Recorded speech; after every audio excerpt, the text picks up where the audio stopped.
Hello friends, welcome back to channel महापुरुषों की बातें।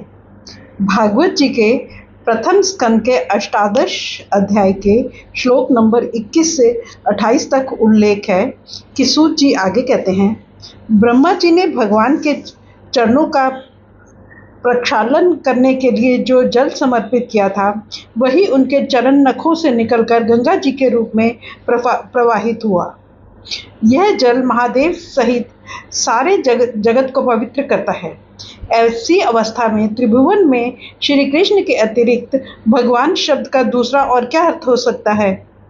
जिनके प्रेम को प्राप्त करके धीर पुरुष बिना किसी हिचक के देह गेह आदि की दृढ़ आसक्ति को छोड़ देते हैं और उस अंतिम परमहंस आश्रम को स्वीकार करते हैं जिसमें किसी को कष्ट न पहुंचाना और सब ओर से उपशांत हो जाना ही स्वधर्म होता है।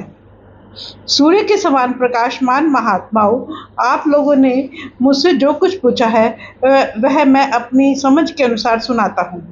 जैसे पक्षी अपनी शक्ति के अनुसार आकाश में उड़ते हैं, वैसे ही विद्वान लोग भी अपनी अपनी बुद्धि के अनुसार ही श्री कृष्ण की लीला का वर्णन करते हैं।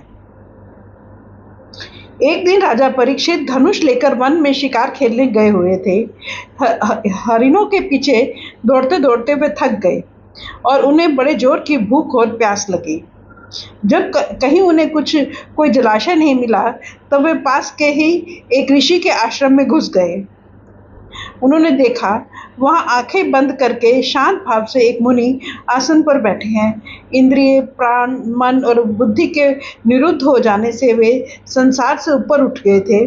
जागृत, स्वप्न, सुषुप्ति तीनों अवस्थाओं से रहित निर्विकार ब्रह्म रूप तुरीय पद में स्थित थे। उनका शरीर बिखरी हुई जटाओं से और कृष्ण मृग चर्म से ढका हुआ था। राजा परीक्षित ने ऐसी ही अवस्था में उनसे जल मांगा क्योंकि प्यास से उनका गला सूखा जा रहा था। जब राजा को वहां बैठने के लिए तिनके का आसन भी न मिला, किसी ने उन्हें भूमि पर बैठने को भी न कहा, अर्थ और आदर भरी मीठी बातों तो कहाँ से सुनने को मिलती। तब वो अपने को अपमानित सा मानकर वे क्रोध के वश में हो गए। फ्रेंड्स, अपनी इस वीडियो को आज हम समाप्त करते हैं। अगली वीडियो में आके